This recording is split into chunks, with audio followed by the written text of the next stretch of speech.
I break the ice so they don't see my size.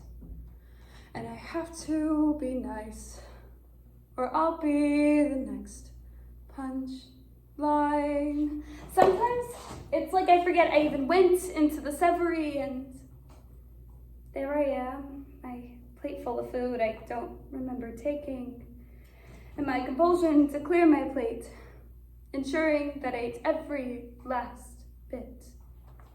I could say a lot about this taboo topic of body image. I say taboo because no one likes to bring it up. Everyone talks about it, everyone thinks about it. Do we let people openly discuss their struggles? Telling people they don't look good, or the opposite, telling someone they like the way they look in a sexually harassing or abusive way is all still body image bullying and leads to insecurities and unhealthy habits. I wish I was like you. Blue-eyed blondie, perfect body. Maybe I should try harder. You should lower your expectations. I'm no Barbie. I was never cut out for prom queen. I've had an eating disorder for 8 years. The first time I was hospitalized, I was 14. I remember my family coming to visit me. The unspoken knowledge of what was happening, what I had done to my family. 28.8 million Americans have some type of eating disorder. That means it's someone that you know likely has one. And if you have no friends and live under a rock, hi, my name is Brenna Norman, and I have a binge eating disorder. Nice to meet you.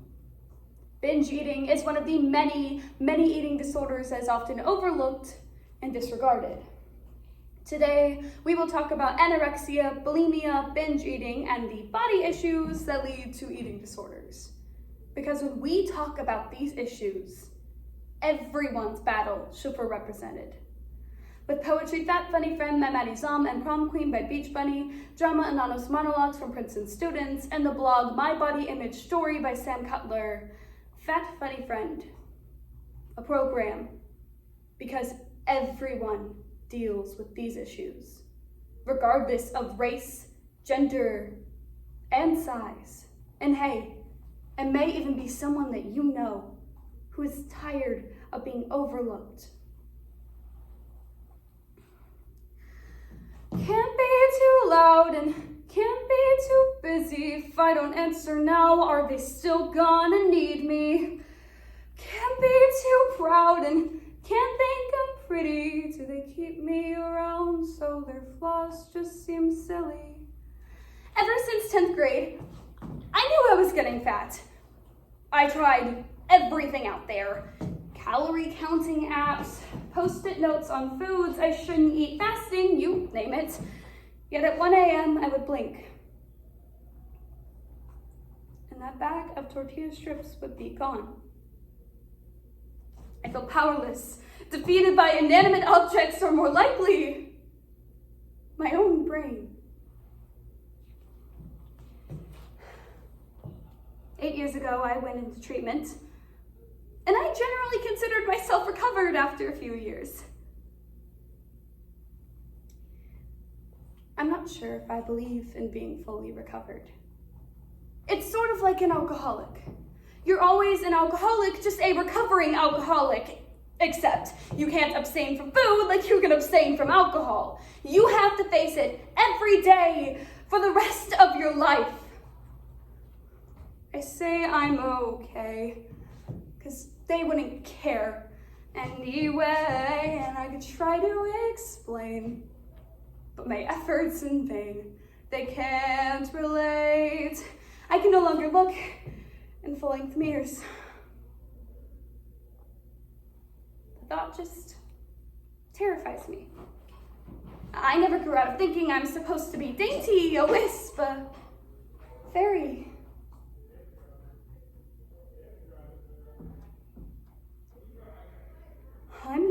supposed to weigh over 130 pounds. So one weekend, I saw my boyfriend who lived in Montreal. I hadn't seen him in a few weeks, and I remember he was sitting down tying his shoe. Babe, your legs look really thin. The man that I loved thought my legs looked amazing. Thank you. No.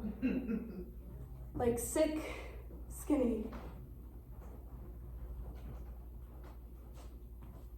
He said the word you avoided like the plague when you had any type of eating disorder. Sick. If I'm pretty, will you like me? I've been starving myself, carving my skin until my bones are showing.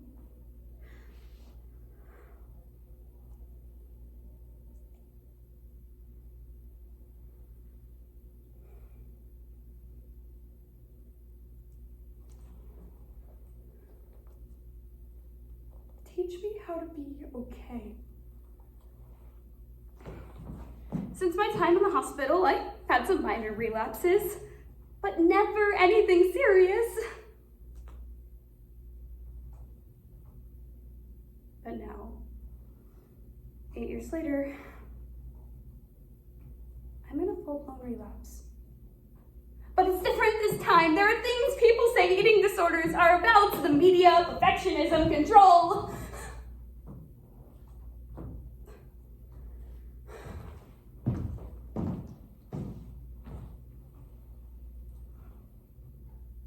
But it's not about the food, and it's not about your body. I've drawn out in Sharpie where I take the scissors, if that's what it took for me to look in the mirror. I've done every diet to make me look thinner, so why do I still feel so damn inferior? I think I know how to fix me! Maybe if I'm skinny, I'll be happy!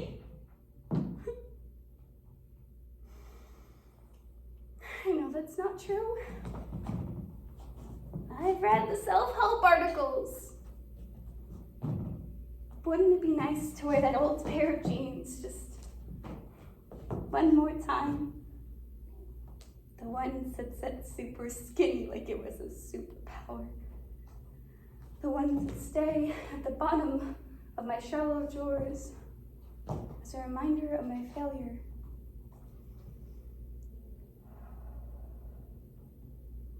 As I look for something that will just let me breathe.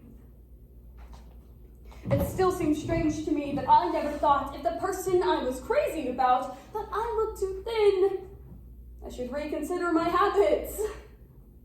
But that's eating disorder mentality. You love thin more than you love anything else, more than you love being alive. I don't want to downplay my emotions. They say beauty is pain. I want to be okay.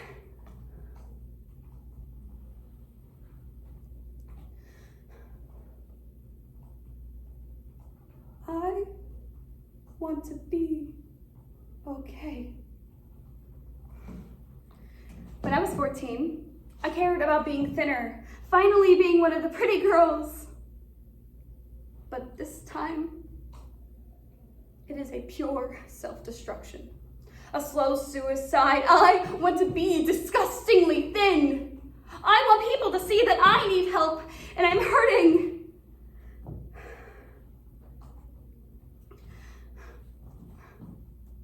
And I need help.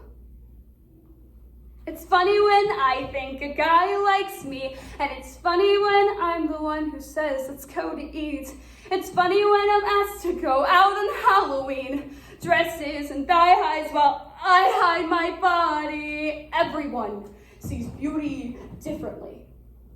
But the real issue is the social media body is ruining relationships, mental stability, and ultimately, lives. I'm not trying to say that trying to achieve what you feel is beautiful is wrong. but don't do anything for social media trolls. Life of the fat, funny friend. Life of the fat, funny friend. I've drawn out in Sharpie where I take the scissors. Life of the fat, funny friend.